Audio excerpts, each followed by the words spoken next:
झी5 आजच सबस्क्राईब करा आणि पहा तुमचे आवडते शोज।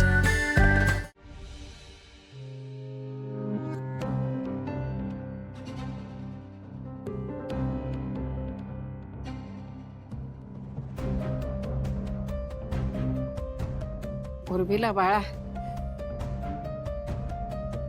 उर्मिला बाळा, ऐक की, मला कोणाशीही काही बोलायचं नाहीये आणि कोणाचंही काही ऐकूनही घ्यायचं नाहीये।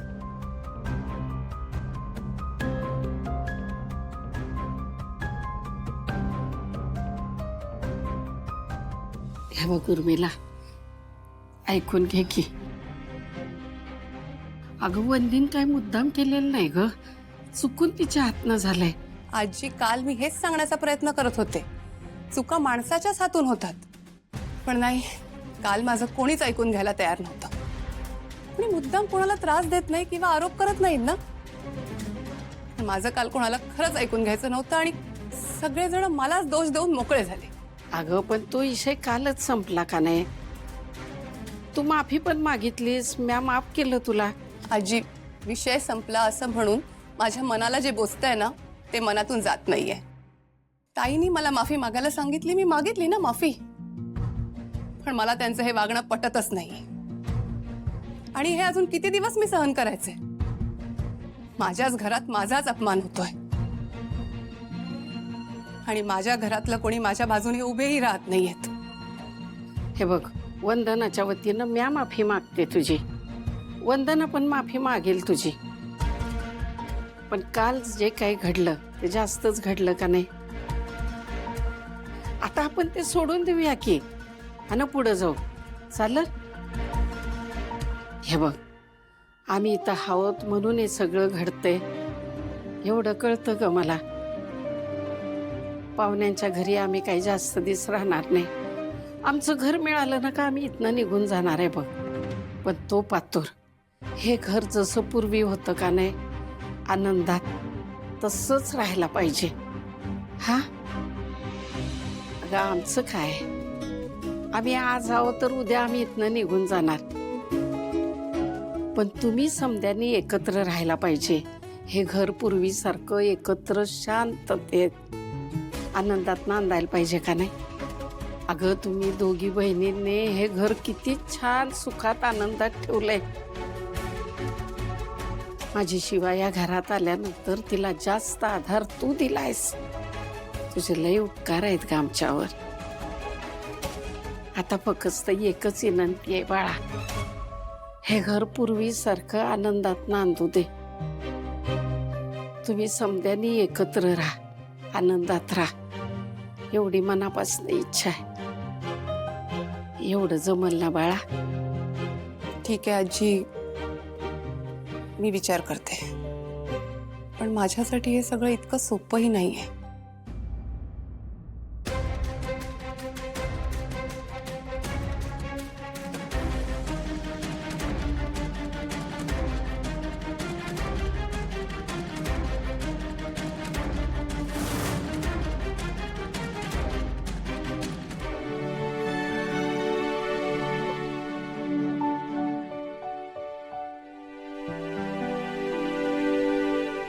वा, छान। इथे स्वतःच्या आजीचा, आईचा अपमान होतोय आणि तुम्ही दोघी बहिणी काहीच करत नाही आहात। काय झालं, का बडबडतीयस? मी बडबडते, ठीक आहे। मला वाटलं दिव्या तू तरी हुशार असशील, पण तू सुद्धा तुझ्या बहिणीसारखीच। माझ्या आईला जर कोणी काही बोललं असतं ना, मी ऐकून सुद्धा घेतलं नसतं। उलटा घास घेण्यापेक्षा काय झालंय सरळ सरळ सांगशील का? पुन्हा भांडण, काकूचं आणि तुझ्या आईचं। काकू खूप बोलले तुझ्या आईला।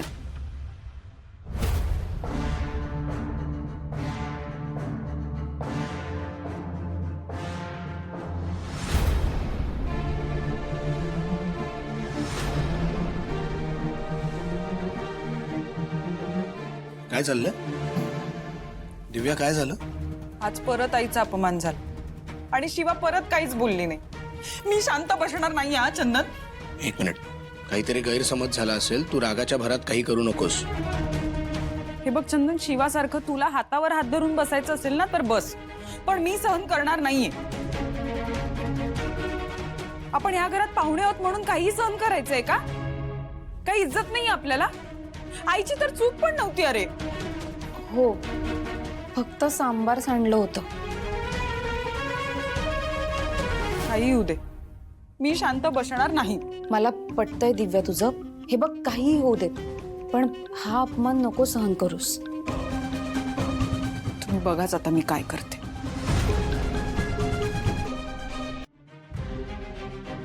झालं का जेवण?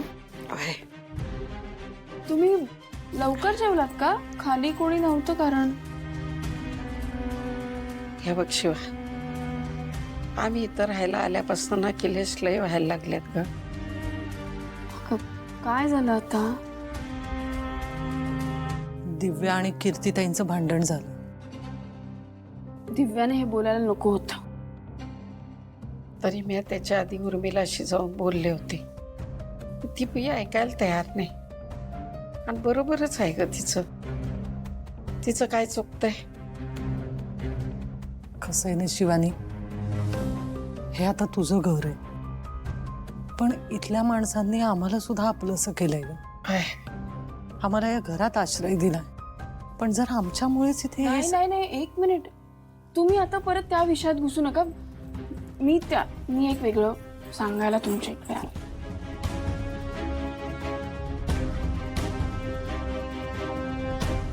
हे तुझ्या जमिनीचे कागदपत्र.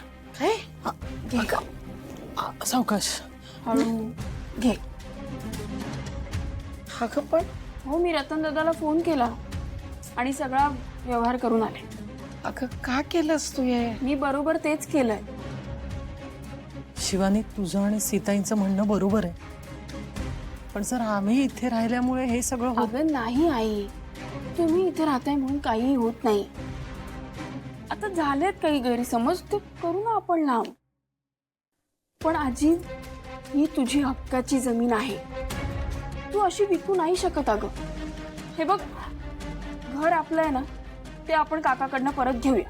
तुम्ही हे परत करायचं नाही. अगं पण ह्याच्यासाठी तुला पैसे द्यावे लागले, त्याचं काय? अगं दिले थोडे वरून, त्याने काही घडलेलं नाहीये. ही तुझ्या हक्काची जमीन आहे. मी तुला अशी विकू देणार नाही. परत तुम्ही असं काहीही करायचं नाही. मी आणि आशू आहोत ना, आम्ही सगळं बघून घेऊ. तुमचा आहे ना विश्वास आमच्यावर? विश्वास आहे ग, पण हे बघा, घराचं टेन्शन घेऊ नका. सगळं नीट होईल. आणि दिव्याशी बोलते मी.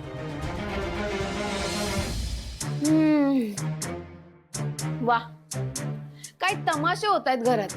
म्हणजे कोणी किती डोकं लावलं ना तरी ही भांडणं मिटणार नाहीयेत आता. सुहास, ऐकतोयस ना तू?